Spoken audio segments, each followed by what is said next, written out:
আসসালামু আলাইকুম ওয়া রাহমাতুল্লাহি ওয়া বারাকাতুহু। সম্মানিত দিনী ভাই ও বোনেরা, দেশে কিংবা প্রবাসে যে যেখান থেকে আমাদের এই ভিডিওটি দেখতেছেন তাদেরকে জানাই আমরা অগ্রিম শুভেচ্ছা।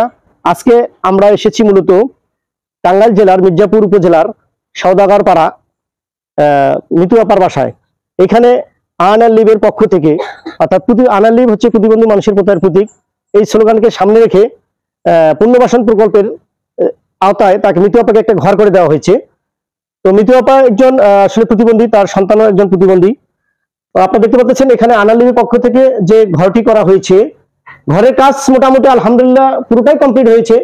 আপনারা জেনে অত্যন্ত খুশি হবেন, ঘরগুলোতে আমরা রঙিন টিন ইউজ করেছি এবং আমরা সেখানে বর্গা ইউজ করেছি। বর্গা ইউজ করেছি এই জন্য যে ভবিষ্যতে বাঁশ অনেক সময় নষ্ট হয়ে যায়, সেজন্য আমরা বর্গা ইউজ করেছি।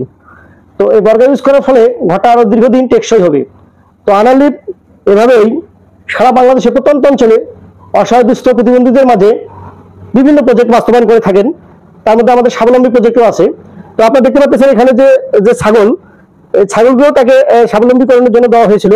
তো আলহামদুলিল্লাহ আপনার জন্য খুশি হবেন, এই ছাগলটি মা হতে চলেছে আর অল্প সময়ের মধ্যে, অল্প কিছুদিনের মধ্যেই বাচ্চা দিবে। এই ছাগলটিও তাই, আর এটা আপাতত চলতেছে। তো আপনাদের আমরা আরো দেখানোর চেষ্টা করতেছি। আজকে আমি যে কারণে আপনাদের মেইন জিনিসটা দেখাবো সেটা হচ্ছে এই জায়গাটায় আজকে আমরা মাটি ভরাট করব। মাটি ভরাট করে দিয়ে সুন্দর করে আমরা এটা আপনাদের উদ্বোধন দেখাবো ইনশাআল্লাহ।